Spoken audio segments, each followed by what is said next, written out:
समाधी हरीची समसुखेवीन न साधे न दान बुद्धी बुद्धीचे वैभव अन्य नाही विदे एका केशवराजे सकळ सिद्धी रिद्धी सिद्धी निधी अवधीची उपाधी जपत्या परमानंदी मन नाही ज्ञानदेव रम्य रमले समाधान हरीचे चिंतन सर्वदा हरिमुखे मना पुण्याची जडा तोन तरी विठ्ठल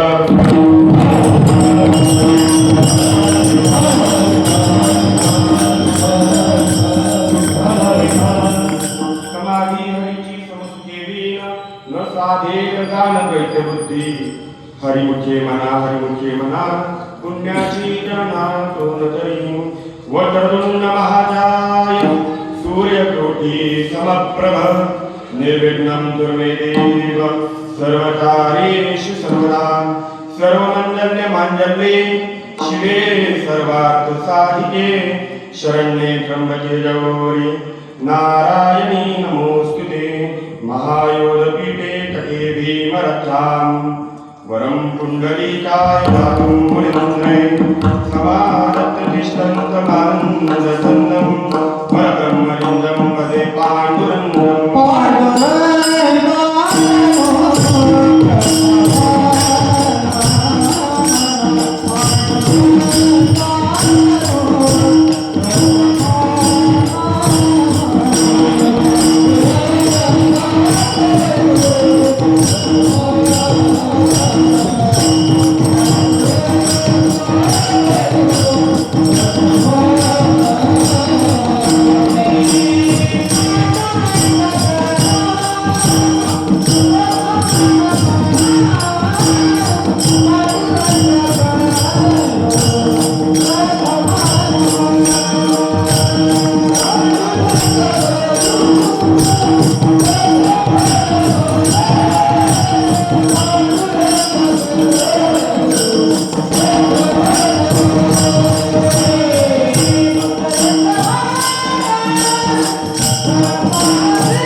त्यांच्या कृपाधारे कथेचा विस्तार बाबाजी सद्गुरु दास तुकाराम अनंतापुरे रमण सिंहासनस्थं पदाम्बोज तेजस्फुरति प्रदेशं विधीन्द्राणि देवे सदा स्तूयमानं समाविष्टमूर्तिं वदे ज्ञाननेश्वरा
करुणाधरा करुणाधरा दयाळा तुमचा प्रल्हाद पावन झालो चराचरी नमो सद्गुरु तुझे ज्ञानदीपा नमो सद्गुरु सच्चिदानंद रूपा नमो सद्गुरु भक्त कल्याण मूर्ती नमो सद्गुरु भास्करा पूर्ण कीर्ती सेवेलाही सेवत झालो तुमच्या लाजलो तुझ्या चरणा अहो स्वामी तुझ्या देवा या वेळेला बापरे भूता विरामं रणरंजनीरं राजीवनेत्रं रवंशनाथं कारुण्यरूपं तरुणातरन्तं श्रीरामचन्द्रं शरणं प्रपद्ये मनोजवं मारुततुल्यवेगं जितेन्द्रियं बुद्धिमतां वरिष्ठं वातात्मजं वादयुक्तं श्रीरामोत्तमं शरणं प्रपद्ये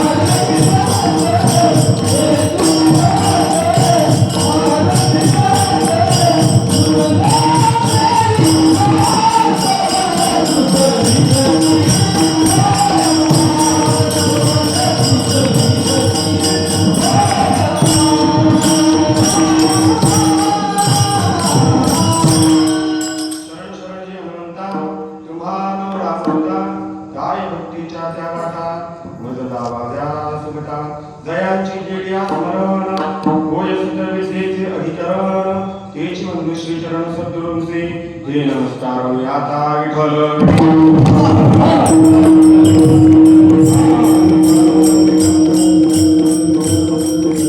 समाधी हरीची संस्कृती न साधेल दान भेट बुद्धी बुद्धीचे वैभव अन्यनायुधे एकाचे शिवराचे सकळ सिद्धी हरिमुखे मना पुण्याची जन्मा तोरतले प्रस्तुत प्राप्त कुसुमी प्राप्ती चिंतवृत्ती सेवता घेतलेला अरुंद तोण्या संताचा आहे हे समजणं एकदा सांगितला समाज आवाय नाही गेले 15 दिवस झाला आपण ज्या हरिपाठ या ग्रंथातील असा अलौकिक ग्रंथ त्या ग्रंथातील चिंतन मला ऐकत आहात त्या चिंतनातील आज 15वा दिवस आणि त्या 15व्या दिवसातील 27 अभंगापैकी 13व्या क्रमांकाचा अभंग माझ्यासारख्या कामाच्या वाट्याला आला हे मी माझं परम भाग्य समजतो चिंतनरूपी सेवेला सुरुवात करण्यापूर्वी अल्पासा परिहार देणार त्याच आहे अतारण करुणावर्णालय वर्तमान चेतनपतून पांडुरंग परमात्मे दिशाच्या छत्रछायेखाली दैवल्य सम्राट छत्रपती ज्ञानोबाराय जडोदूर तुटोबाराय आदी तरुण सर्व संतांच्या कृपा आशीर्वादाने भगवंत हनुमंतरायांच्या दरबारामध्ये आपला हा 1 महिन्याचा काकडा प्रसंगीचा हा महोत्सव महायज्ञ सोहळा आणि त्या सोहळ्यात निमित्ताने उपस्थित आहे उपस्थित सर्व दायक वृंद तसेच उपस्थित वादवृंद तसेच सर्व महाराज मंडळी ज्यांच्या आशीर्वादातून संयोगातून आणि मदतीतून हा जो कार्यक्रम आपण करत आहोत त्याबद्दल सर्वांचे धन्यवाद आणि उपस्थित असलेले सर्व तुम्ही श्रोते तुम्ही महेशाची मूर्ती श्रोता नसेल तर काही उपयोग नाही श्रोते म्हणजे महेशाची साक्षात शंकराची उपमा दिली श्रोत्यांना श्रोते महत्वाचे आणि श्रोत्यांना साष्टांग दंडवत करून चिंतन रूपी सेवेला सुरुवात विठ्ठल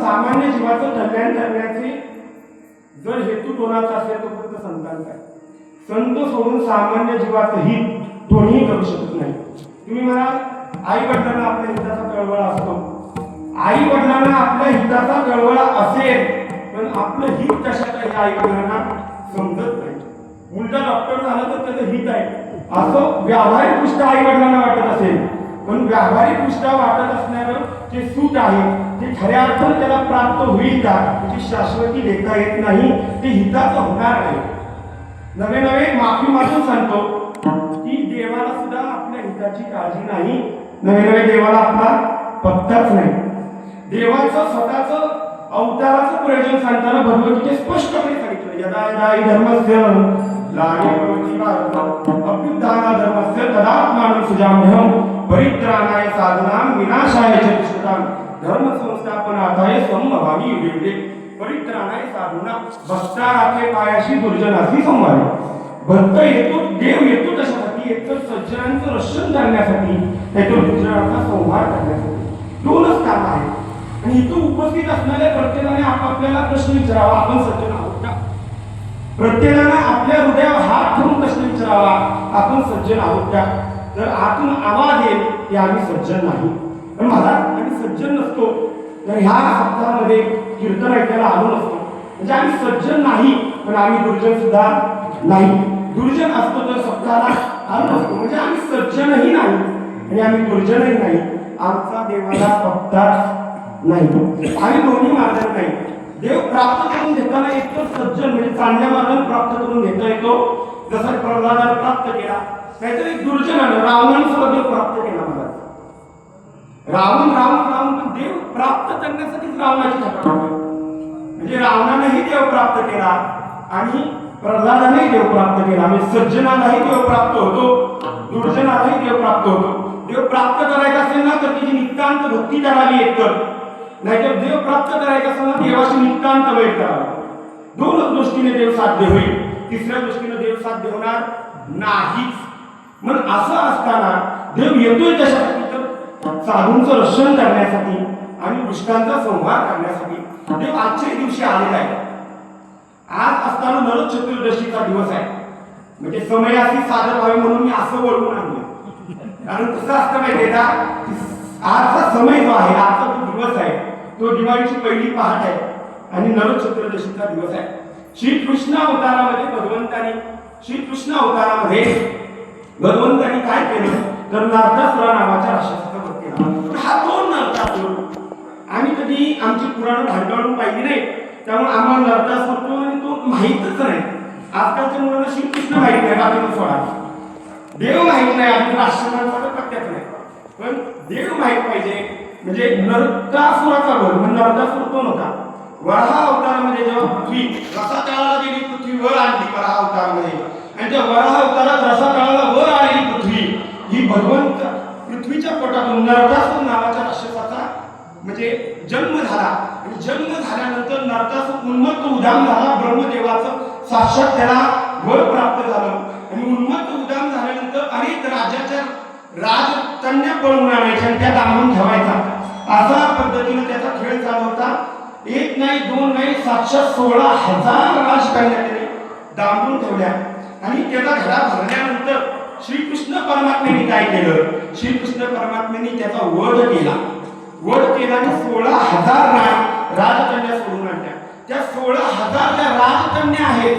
त्यांच्याशी परत त्या म्हणजे स्वतः सुखी जायला निघाल्या त्यावेळी त्यांना स्वतः स्वीकारून त्यांच्याशी लग्न करून 16,000 बायकांना सन्मान प्राप्त करून दिला इतका उदार आमचा श्रीकृष्ण आहे काही सुखी पोट्याची मंडळी आपण सगळं म्हणतात श्रीकृष्णाला काय 16,000 निघून केलं म्हणजे एवढी बुद्धी असताना दोन केलं तर बिघडलं होतं पण त्या केल्या कशासाठी याचा विचार तुम्ही आम्ही करणं फार गरजेचं आहे श्रीकृष्णाने 16,000 बायका केल्या आणि त्यानंतर ज्या रक्ताचे थेंब श्रीकृष्णाच्या अंगावर पडले होते ते रत्नासुराच्या रक्ताचे थेंब धुवून काढण्यासाठी केलं जातं ते दिवाळीचं पहिलं अभ्यंग स्नान देवाला स्नान घातलं अभ्यंग स्नानाने त्याच्या रक्ताचे दात पुसले आणि तिथून पुढे ही दिवाळी साजरी करण्यात आली म्हणून आजचा दिवस नरक चतुर्दशीचा आपण आनंदाने साजरा करतो तर ह्या दिवशी नरकासुराचा वध झाला म्हणजे पृथ्वीचा दैत्याचा भार खाली झाला आणि पृथ्वी आनंदाने नांदू लागली म्हणून पृथ्वी मातेने स्वतः वर मागितला देवाला ती देवा माझा पुत्र असला म्हणून काय झालं पृथ्वीचा भार कमी झाला आजचा दिवस आनंदात साजरा झाला पाहिजे म्हणून आपण दिवाळीची पहिली पहाट ही अभ्यंग स्नान नरक चतुर्दशी साजरी करतो विठ्ठल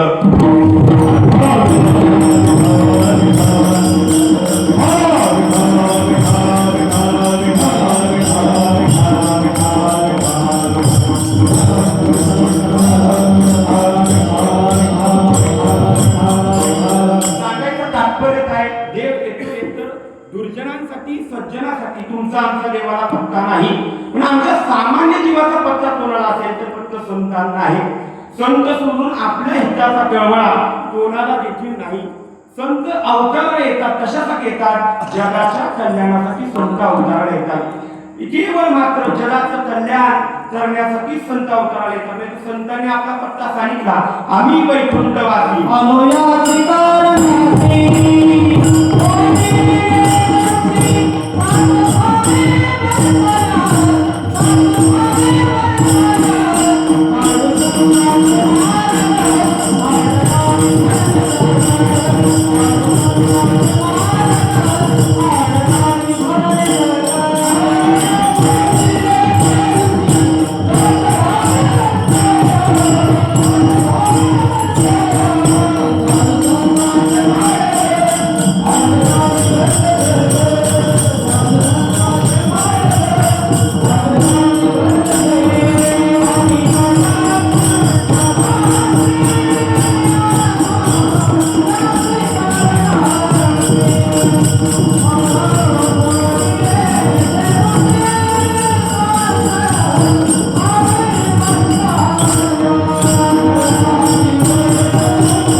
संत येतात ते सामान्य जीवाचा हिताचा चळवळा घेऊन जन्माला येतात. नवे नवे संतांचा अवतार सामान्य जनाचा हित करण्यासाठी. संत अवताराने काय करतात? संत अवताराने जागा करतात. आता रोज आपण जागा करत असतात. तोंडाला जागा करतात, देवाला जागा करतात, जीवाला जागा करतात आणि संतांना देखील जागा करतात. आपण देवाला जागा करण्याचे प्रमाण फार म्हणतो. हा पांडुरंगा प्रभात समर्पातला वैष्णवांचा मेळा पाहिजे बरोबर वाटतं. हा जीवाला जागा करताना सुद्धा उठा सकळ जन आधा उठले नारायण आनंदले मुनी जरते निलोच.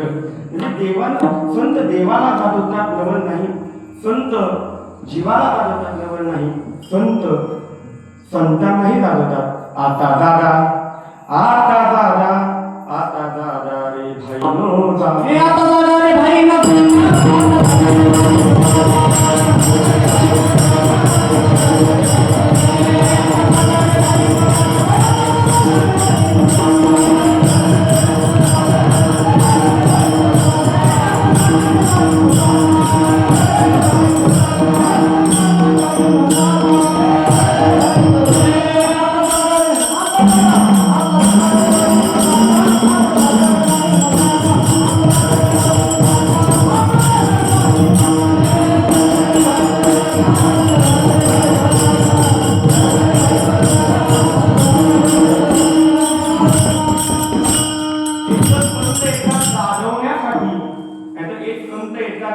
मार्ग दाखवण्यासाठी.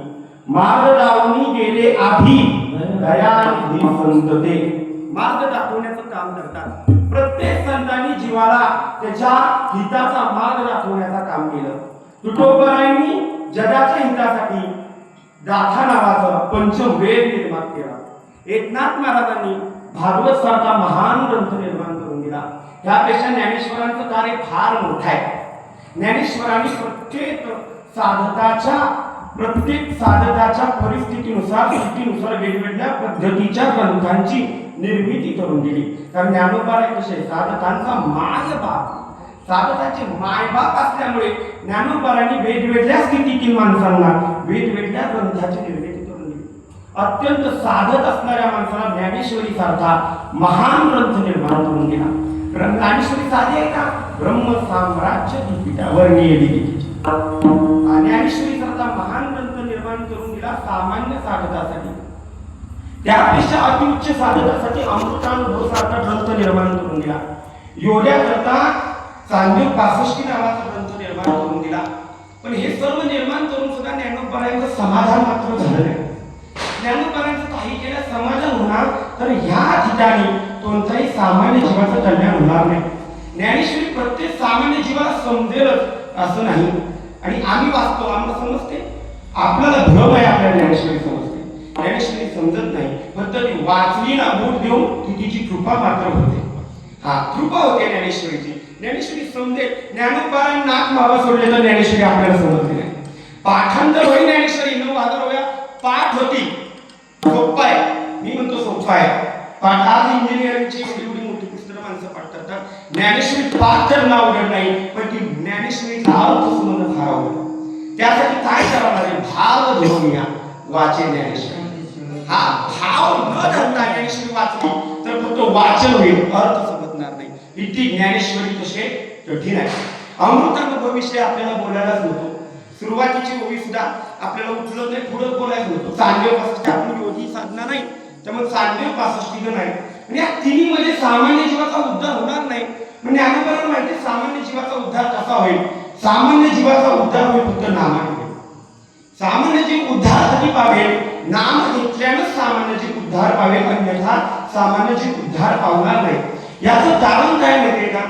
की शास्त्रानुसार सांगितलं की जर तळीउदामाची करावे कीर्तन केले नारायण देव. तळीउदामध्ये फक्त नाम साधनानं जीव तरू शकतो, अन्य कोणत्याही साधनानं जीव तरू शकत नाही. म्हणजे नाम महात्म्य, नाम सांगून पण नुसतं नाव घ्या, देवाचं नाम स्मरण करा एवढं सांगून हा समाज ऐकणाऱ्यातला नाही. हे माऊलींना ज्ञात आहे. कारण ह्या समाजाची, ह्या सामान्य जीवाची वृत्ती तशी माहिती आहे, जिथं फायदा आहे तिथं जातो, जिथं फायदा नाही तिथं जात नाही. अर्ध समजा तिथं जर जेवण असती तर आज इथं हे म्हणलं फुल भरला असता. मला वाटतं नाही तर 8:30 वाजल्यानंतर ते भरलाच असता. कारण काय? अन्न आहे म्हणजे फायदा आहे. फायद्याशिवाय हा जीव नाव सुद्धा द्यायला तयार नाही. म्हणून आम्ही काहीतरी सांगितलं पाहिजे. काय सांगितलं पाहिजे? फायदा सांगितला पाहिजे. पण फायदा सांगत असताना नुसतं नाव घेतलं, नाव समजा न फायदा सांगता सुद्धा घेतलं, पण जर नाव घेत असताना जाणतेपणानं जरी नाव घेतलं तरी त्याला पुण्य आहेच, अजाणतेपणानं नाव घेतलं तरी पुण्य आहेच. पण जाणतेपणाने अजाणतेपणापेक्षा वेगळ्या स्थितीत म्हणजे आपले दशनाम अपराध वडून आपण जर नाव घेतलं तर ते आपल्याला जास्त सिद्धी प्राप्त करून देतं. म्हणजे दशनाम विरोधी दशनाम आपण बाजूला सारले, आपण बाजूला केले, जर नामस्मरण केलं तर आपल्याला त्याचा फायदा थोडासा जास्त होणार आहे, कणाकणाने तरी जास्त होणार आहे. पण सामान्य जीवन नुसतं नाव घेऊन चालणार नाही, तर सामान्य जीवन एका चौकटीत बसणारे नामस्मरण केलं पाहिजे. आणि ती चौकट म्हणजे हा हरिपाठ आहे. प्रत्येक 27 अभंगामध्ये, प्रत्येक अभंगामध्ये एक काय म्हणतात आचरण आपल्याला सांगून दिलेलं आहे की बाबा तुम्ही असं करा, आणि हे असं केल्यानंतरच मग हे नामस्मरण काय होणार आहे? फायद्याला ठरणार आहे. नुसतं 27 अभंग 15 मिनिटात म्हणून हरिमुखी मला पुण्याची पुण्य प्राप्त होणार नाही. त्यासाठी त्या हरिपाठातील एक ना एक शब्द आपल्या अंतःकरणामध्ये रुतला पाहिजे. आपण त्या शब्दाविषयी विचार केला पाहिजे. अजून काय झालं माहिती? हरिपाठ सर्वांचा पाठ आहे, पण त्याच्या अर्थाकडे पाठ आहे. समजते का? हरिपाठ तुम्हाला आम्हाला सर्वांना पाठ आहे. इथं बसणाऱ्या सर्वांना हरिपाठ पाठ असेलच. वारकरी असेल तर हरिपाठ पाठ हवाच. जर हरिपाठ पाठ नसेल तर वारकरी नाही, किंवा निष्ठावंत वारकरी तरी नाही. नुसती माळ असून वारकरी होत नाही. त्यासाठी थोडेसे ज्याने विठ्ठल मार्गाला घेतली त्याने पथ्य सांभाळलं. पथ्य सांभाळल्याशिवाय वारकरी होता येत नाही. वारकरी व्हायचं असेल तर काही पथ्य सांभाळली पाहिजे. वारकऱ्याची संध्या सांगितली हरिपाठ. नाही हरिपाठ संध्येला जमला, हरिपाठ पाठ असलं 15 मिनिटात. हा सुंदर ते गाणं उभे विटेवरी 15 मिनिटात होतोय हरिपाठ. हरिपाठ 15 मिनिटात होत असताना नुसतं वाचून हरी हरी म्हणून उपयोग होणार नाही, त्याचा अर्थ आपल्याला समजला पाहिजे. पण हरिपाठाविषयी झाली आमची अतिपरिचयात अवज्ञा. कुणाची अवज्ञा होणार नाही, पण अतिपरिचयात अवज्ञा होत असते. जी गोष्ट सर्वांचा पाठ असते ना, त्याचा अर्थ आम्हाला समजत नाही. हरिपाठ रोज म्हणतो, पण देवाच्या द्वारे ते देवाचं द्वार अजून आम्हाला समजलं नाही. पुढचा विषय सोडूनच द्या. देव आपण आज 13व्या अभंगापर्यंत पोहोचलो, देवाचं द्वार अजून आम्हाला समजलेलं नाही. देवाचं द्वार समजलं नाही. पसायजन रोज म्हणतो आता विश्वात मध्ये देवे, जे खळांची मंडळी सांगतो खळ म्हणजे मी आहे. आपल्यात ती खळ वृत्ती आहे हे आपल्याला अजून समजलेलं नाही.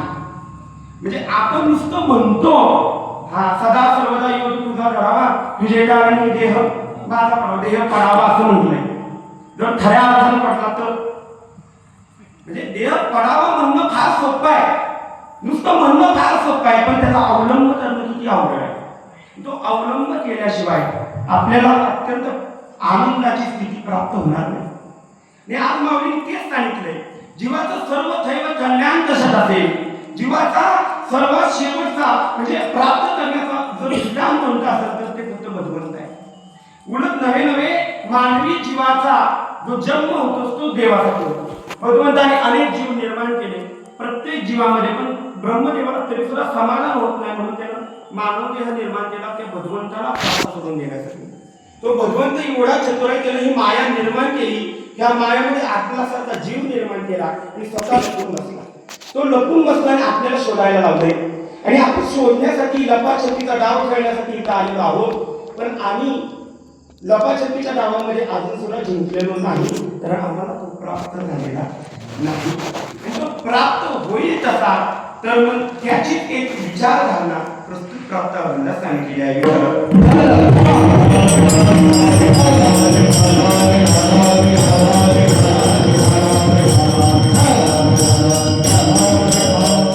हरीची समाधी, जीवाचं सर्व थैव कल्याण कशात असेल तर ती समाधी प्राप्त करून देण्यात आहे, भगवंत प्राप्त करून देण्यात आहे. पण तो भगवंत प्राप्त करून द्यायचा असेल, स्वस्वरूप भगवंत रूप व्हायचं असेल तर आम्हाला काय केलं पाहिजे, भगवंतासारखं सुखरूप झालं पाहिजे. म्हणून महाराज पहिल्या चरणात म्हणतात, समाधी हरीची समजलेली न साधना झालं पाहिजे बुद्धी. एक समसुद्धाशिवाय भगवंत प्राप्त होणार किंवा अद्वैत तत्वाने भगवंत प्राप्त होईल, नाही तर अद्वैत भगवंत प्राप्त होणार नाही. पण समजा समसुद्धा प्राप्त झालं, अद्वैत तत्व प्राप्त झालं, तरी सुद्धा जर आमची बुद्धी ही भगवंताच्या ठिकाणी स्थिर नसेल, परमात्म्याच्या ठिकाणी स्थिर नसेल, तरी सुद्धा आम्हाला हरीची समाधी प्राप्त होणार नाही. म्हणून दुसऱ्या चरणात एक म्हणतात, बुद्धीचे वैभव अन्य नाही तुझे, येतात ईश्वराचे सचळ स्थिती.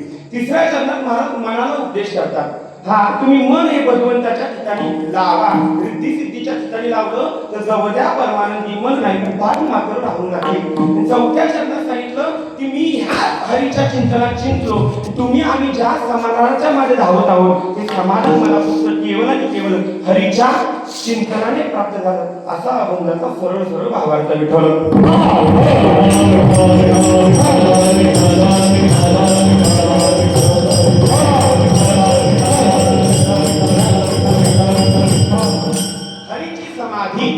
आता समाधी शब्द हरिपाठात फार वेळा आलेला आहे. सध्या शेवटी सुद्धा ज्ञानदेवाप्रमाणे निवृत्तीचे विज्ञान समाधी संजीवनी हरिपाठ.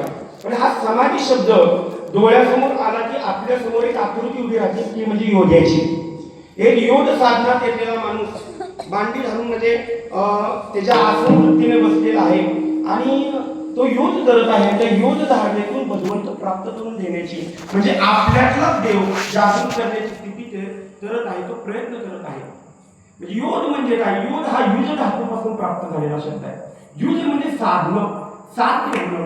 आपल्या अंतःकरणातला देव योध माध्यमातून आपल्याला प्राप्त होणं म्हणजे योध साधना आहे. पण योध साधना ही फार अवघड आहे. सामान्य जीवाला योध साधना जमणार नाही, आणि योग साधने म्हणजे फार काठीण्य आहे.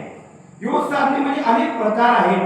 हा यम आहे, नियम आहे, प्राणायाम आहे, आसन प्राणायाम आहे, आणि परत मग ध्यान, धारणा आणि समाधी अशा अनेक अवस्थांमधून योग मार्गाला जावं लागतं. योग करायचा असला तर सामान्य जीवाला हा योग जमणार नाही. कारण आसनामध्ये 84 आसनं सांगितली. आमची एका कीर्तनात 84 होतात, 84 आसने एका कीर्तनात होतात. त्यामुळे आम्हाला योग मार्ग फार त्याला जमणार नाही. योग मार्गाने गेला तरी तुमचं काय नुकसानच आहे. जो योगाच्या वाटा निघाला का सुगडा, त्या बुद्धाची शैलवाटा माझा आला. जो योगाने जाईल त्याला फक्त बुद्धच प्राप्त होईल. तर योगाचं काठीण्य सांगताना सांगितलं, शरीर शोषण प्राण निरोधन म्हणजे योग. शरीराला शोषण देऊन जो साधला जातो तो म्हणजे योग मार्ग आहे. आम्हाला तो योग मार्ग साधता येणार नाही. पण आम्ही देवाची प्राप्ती कशी करून द्यायची, तर ती नामस्मरणाने करून द्यायची. ती सांगितली हरीची समाधी. हरी म्हणता म्हणता हरिरूप होणं म्हणजे हरीची समाधी. हरी हरी हरी हरी हरी म्हणता म्हणता हरीच्या रूपाशी तदाकार होणं म्हणजे हरीची समाधी आहे. हरीची समाधी अशी तशी प्राप्त होणार नाही. आपण देह नसून आपण परमात्माच आहोत ही स्थितीपर्यंत पोहोचणं म्हणजे हरीची समाधी आहे. जोपर्यंत देहाची विधेयी अवस्था आपण प्राप्त करून घेत नाही तोपर्यंत आपल्याला हरीची समाधी प्राप्त होणार नाही. हरीची समाधी प्राप्त करायची असेल तर ह्या देहावरचं प्रेम टाळावं लागेल. जोपर्यंत ह्या देहावरचा आपल्याला विसर पडत नाही, ह्या देहाविषयी उदासीनत्व येत नाही, तोपर्यंत आम्हाला हरीची समाधी प्राप्त होणार नाही. भक्त ऐसे जाना जे देही उदासता म्हणलं, जोपर्यंत देह नोहे मी हे सरे उरला रे विठ्ठल.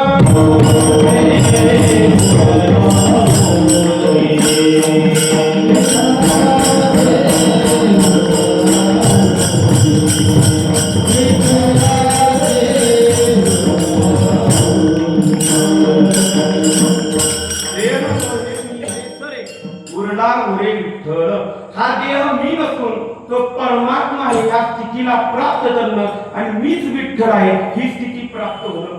देव पहावयासी गेलो पण तेथे देवची होऊन ठेवलो. या स्थितीला प्राप्त होणे म्हणजे हरीची समाधी. पण ही हरीची समाधी भगवंत स्वरूपाला जर तडागार व्हायचं असेल तर आपल्याला भगवंतासारखे गुण आपल्या अंतःकरणामध्ये असले पाहिजे. माऊलींनी प्रस्तुत अभंगात आपले 4 अंतःकरण जे आहे ते अंतःकरण देवाला व्हा असा उपदेश केलेला आहे. तर तो आपल्याला समजणं फार गरजेचं आहे. सर्वात शेवटी काय करायचं, द्वैत बुद्धी. द्वैत कधी असतं, जेव्हा मीपणा असतो तेव्हा द्वैत आहे.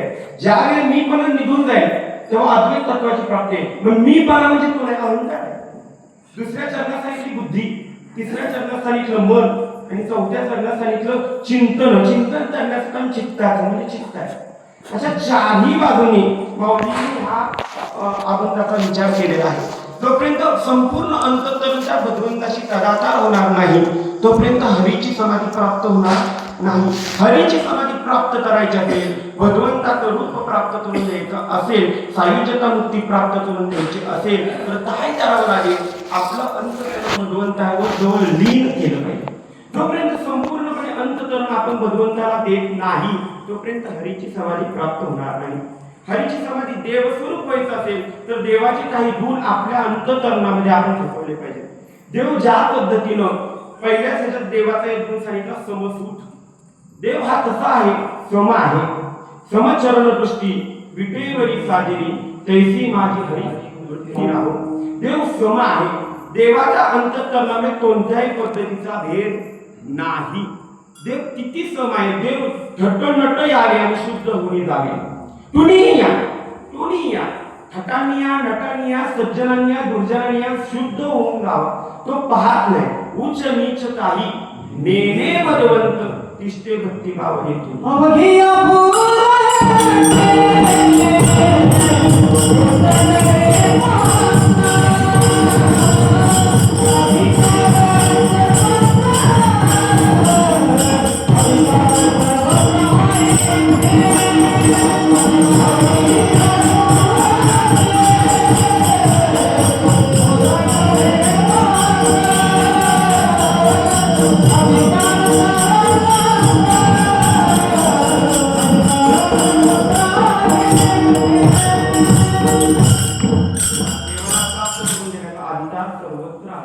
प्रत्येकाला अधिकार प्राप्त करून देतो.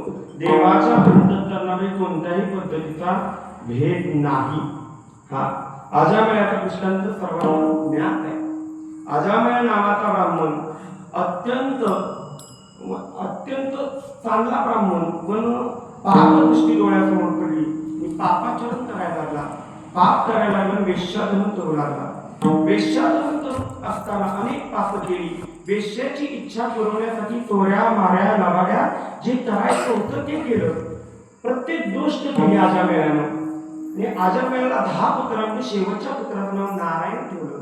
अजामेळाला जेव्हा यम नेला आला तेव्हा यम नेत असताना घाबरा घुबरावून अजामेळ फक्त नारायण नारायण म्हणत होता. तो त्याच्या मुलाला हात मारत होता. देवाला वाटलं मला हात मारतोय आणि देवानं त्याचा उद्धार केला. अजामेळा पापराशी तोही नेला वैकुंठाला. हा तो पापी आहे पण देवाच्या ठिकाणी पाप पुण्य सुद्धा नाही. देवाच्या ठिकाणी कोणत्याच पद्धतीचा भेद नाही. उच्च नीच हा सुद्धा देवाच्या ठिकाणी भेद नाही.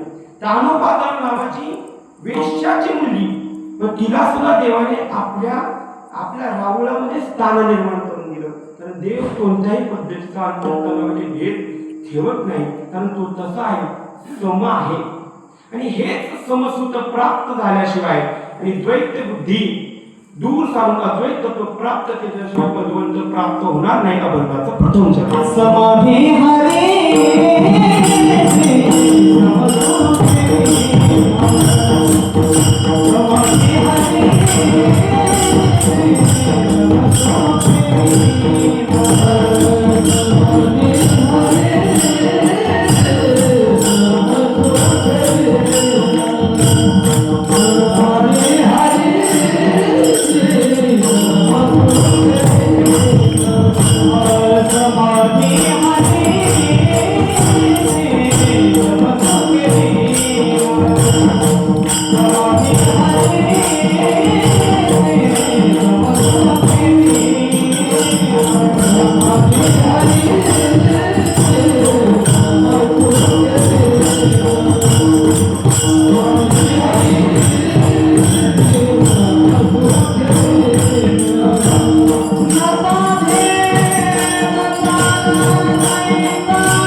आपल्या समता येत नाही तोपर्यंत आपल्याला ते प्राप्त होणार. पण आपल्या अंतःकरणामध्ये समता नाही.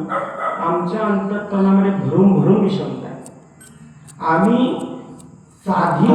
कुठल्याच बाबतीत सम नाही.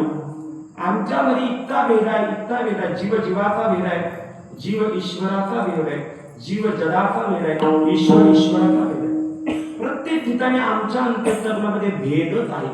आणि जोपर्यंत ही भेद निवृत्ती होत नाही, आजकालच्या परिस्थितीत पाहायला गेलं तर जाती भेद सुद्धा आपल्याला टाळता येत नाही. माणसाचा माणूस सोडून आम्ही जात विचारून पाहायला लागलो, आम्ही धर्म विचारायला लागलो, जात विचारायला लागलो आणि यामध्ये अडकलो.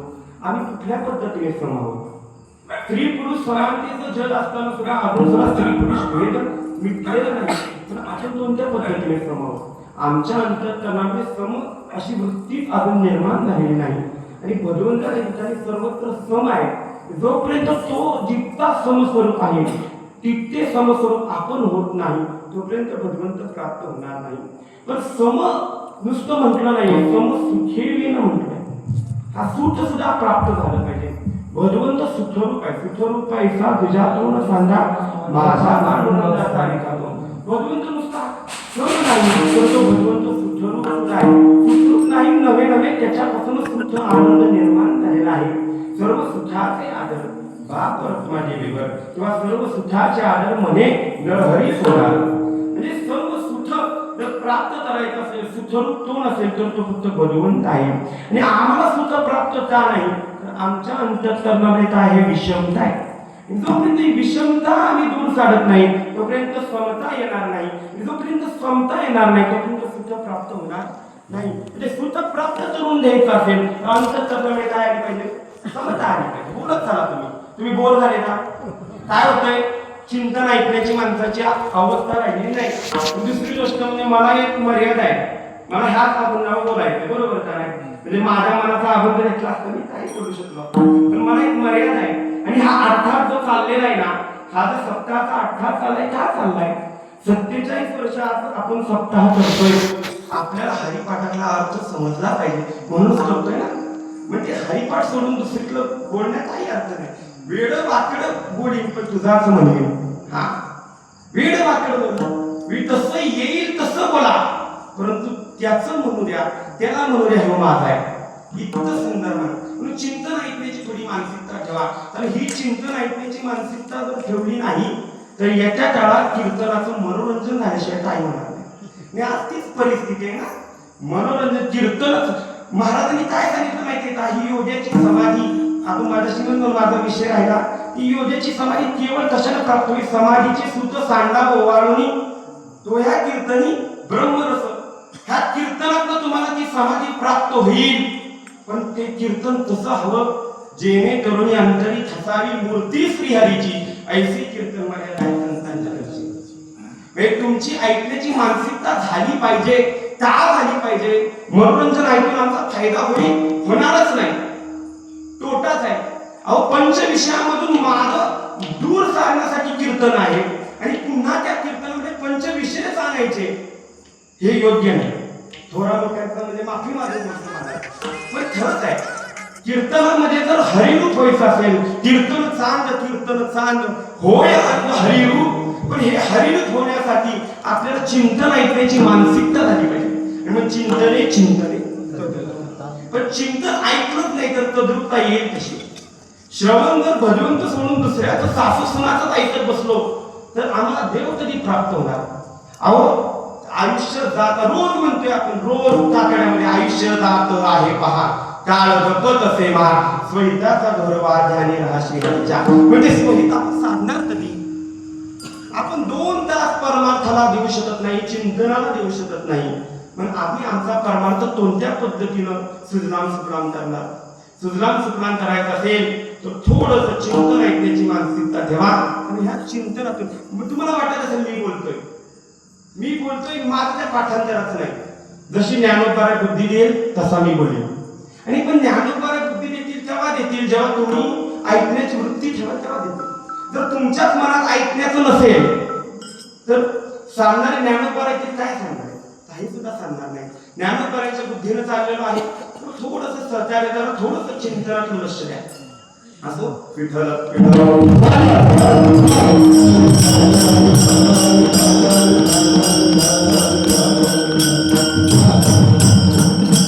समसुखाशिवाय, भगवंतासारखं समता प्राप्त केल्याशिवाय, भगवंतासारखं सुखरूप झाल्याशिवाय आम्हाला हरीची समाधी प्राप्त होणार नाही. पण केवळ समसुखाला हरीची समाधी प्राप्त होणार नाही असं नाही, तर आपल्याची द्वैत बुद्धी बाजूला सारून अद्वैत तत्वाचा बोध झाल्याशिवाय सुद्धा आम्हाला हरीची समाधी प्राप्त होणार नाही. अद्वैत म्हणजे काय? भगवंत हा जगतात नसून तो माझ्या देहामध्ये आहे, ही स्थिती निर्माण होणं म्हणजे अद्वैत आहे. भगवंताने सर्वत्र सांगितलं, तैसा हृदयामध्ये विरामू असता सर्व सुखाचा आरामू तरी भारती होता विषयावरी. भगवंत म्हणतात, अरे मी तुमच्या हृदयात आहे. पण हृदय म्हणजे हृदयामध्ये मी असताना तुम्ही शोधताय मला बाहेर, आणि मी बाहेर शोधतोय. त्यामुळे मला तुम्ही जिथं शोधताय तिथं मी नाही, आणि जिथं शोधणार नाही तिथं मी लपून बसलेलो आहे. विठ्ठल भगवंत असेल तर कुठं आहे? तर आपल्या हृदयामध्ये आहे. पण हा हृदयातला भगवंत समजणं फार गरजेचं आहे. सर्वांनटी राम देहादेही, हे रोज म्हणतो, सर्वांनटी राम देहादेही. एक चाकड आरतीमध्ये जर श्वान गेलं तर त्याच्यामध्ये तापी घेऊन वागतो. म्हणजे आम्ही फक्त म्हणतो तशासाठी, म्हणण्यासाठी. आमची अजून त्या पद्धतीची वृत्ती तयार झालेली नाही. आमच्यात सर्वत्र देव बनण्याची अजून आमची मानसिकता तयार झालेली नाही. आणि देव बनण्याची जोपर्यंत मानसिकता तयार होत नाही तोपर्यंत देव प्राप्त होणार नाही. देव पाहायचा कुठं पाहिजे? तर सर्वत्र पाहायचा आहे. देव जळी स्थळी भरला, रिटा ठाव नाही भरला. देव सर्वत्र पाहिला, देव सर्वत्र अनुभवला तरच आम्हाला तो देव प्राप्त होईल, नाहीतर प्राप्त होणार नाही. आणि हे देव प्राप्त न होण्याचं कारण काय माहितीये का? आपल्यातला मीपणा. मी आहे आणि देव वेगळा आहे ही आपली वृत्ती जोपर्यंत जाणार नाही, म्हणजे देह नो हे मी हे सरे हित आहे, जोपर्यंत देहाची अवस्था जाणार नाही, मी देह नसून भगवंत ही अवस्था येणार नाही, तोपर्यंत भगवंत प्राप्त होणार नाही. ते वर्तत असते देही, परी ते देही न माझ्यात आहे. मी त्यांच्या हृदयी समुद्र असे, मी त्यांच्या हृदयामध्ये आहे, पण ते दादा नसत नाही, कारण ते भूत जात सर्व माझेच तीर अवयव. माया विषय जीव भ्रमाने, म्हणजे माया वंशीनं आणि ममतेनं, म्हणजे अहंतेनं आणि ममतेमुळे हा जीव आपल्याला निर्माण करावा. म्हणजे अहंता आहे म्हणून मी पण आहे. जोपर्यंत अहंता जात नाही तोपर्यंत मी पण जाणार नाही. एकनाथ महाराजांची दृष्टांत असा आहे. एकनाथ महाराजांना एक माणूस फार शिव्या दिली. रोज शिव्या दे रोज. पण एकनाथ महाराजांना रोज शिव्या देणारा माणूस, एकनाथ महाराजांची प्रतिक्रियाच नाही, कोणत्याच पद्धतीची प्रतिक्रिया नाही. एकनाथ महाराजांना एक वेळी तर राधाने एकनाथ महाराजांना विचारलं, का महाराज मी तुम्हाला रोज शिव्या देतो तरी सुद्धा तुम्ही प्रत्युत्तर देत नाही, तुम्ही काही बोलत नाही याचं कारण काय? नाथ महाराज म्हणतात, बाबा रे तू कोणाला शिव्या देतो? तू मला शिव्या देत असेल तर मी म्हणजे देह नाही, देह म्हणजे मी नाही, तू देहाला शिव्या देत असतील तर, आणि जर तू आत्म्याला शिव्या देत असतील तर मी आणि तू एकच आहे, म्हणजे तू तुला शिव्या देतो. इतकं साफ आहे. नाथ महाराज म्हणले की तू मला शिव्या देत नाही तर तू देहाला शिव्या देतो, नाहीतर एक तर तू स्वतःला शिव्या देतो, तर तुझा माझा आत्मा सेम आहे, हे सार्थ आहे. त्यामुळे मग महाराज पुढे जाऊन म्हणतात, जनी वनी निरंजनी वासुदेव समान. सर्वत्र महाराजांना वासुदेव सर्वं खर्विदं ब्रह्म ही वृत्ती स्थापन झाल्यामुळं, ही वृत्ती स्थित झाल्यामुळं सर्वत्र देव दिसू लागला. नाथ महाराजांची अजून एक गोष्ट आपण ऐकतो. नाथ महाराजांनी गंगेचं पाणी आणलं, हे रामेश्वराला 10 किलोमीटर आधी पुसल्याने गाढवाला पाहिलं तर नाथ महाराजांना गाढवामध्ये देव दिसला. तो नामदेवरायांना दिसला नाही. नामदेवरायांना देव दिसला नाही याचं कारण काय? म्हणजे नामदेवरायांच्या अंतःकरणात असलेला अहंकार. नामदेवराया जेव्हा ज्ञानेश्वर माऊली हे पंढरपूरच्या म्हणजे दर्शनाला आले तेव्हा नामदेवराय ज्ञानेश्वर माऊलींच्या पाया पडले नाही. मुक्ताबाईंनी ठरवलं यांना धडा शिकवायचा. धडा शिकवायचा म्हणजे काय करायचं? मग संत सभा भरवली आणि 2 तत्स आहे, 2 पट्ट आहे, त्याचा निवार करायचा ठरवला. आणि जे धोपट लागतं ते प्रत्येक संतांच्या पाठीवर थाप मारली. थाप मारल्यावर कोणीही संत शब्दाने चकार उच्चारला नाही. नामदेवरायांच्या पाठीवर जशी थाप पडली तशी नामदेवराय खडकून उभे राहिले. का? तर मी पणाचा अजून त्यांच्यात काय अहंकार आहे. मला मारलं. अरे 27 वेळा मला देवानं दर्शन दिलं आणि तुम्हाला मारलं. नामदेवरायांना तत्सर ठरवलं म्हणून नामदेवराय रडू लागले. रडत पंढरपूरच्या रावळात आले. देवाला प्रश्न विचारला, देवा अरे तू मला 27 वेळा दर्शन दिलं ना, 27 वेळा तू दर्शन दिलं तरी सुद्धा हे मला माणसं तत्सर म्हणतात, याचं कारण काय? कारण तुला गुरु नाही. गुरु नाही का? गुरु नाही. गुरु असल्याशिवाय अद्वैत तत्वाचा बोध होत नाही. अद्वैत तत्वाचा बोध होईल तर ते सद्गुरूच्या कृपेनंच होईल, अन्यथा होणार नाही. सद्गुरूच्या कृपे वाचून सद्गुरी वाचून सापडेना सोय धारावे सद्गुरू वाचून आपल्याला कुठल्याही पद्धतीची सोय सापडणार नाही. पण तू सद्गुरू तर, आणि सद्गुरू करत असताना सद्गुरू प्राप्तीच्या वेळी त्यांना अद्वैत तत्वाचा बोध झाला. ते गेले औंढा नागनाथला गेले. नागनाथला गेल्यानंतर औंढा नागनाथच्या ठिकाणी विसोबा खेकर नावाचे जे साधू होते त्यांचा पाय पिंडीवर होता आणि साधू निवांत बसलेले होते. नामदेवराय गेले, अरे मी तुला गुरु करणार होतो पण तुझी अवस्था पण माझी इच्छा गेली, गुरु तर वाटत नाही.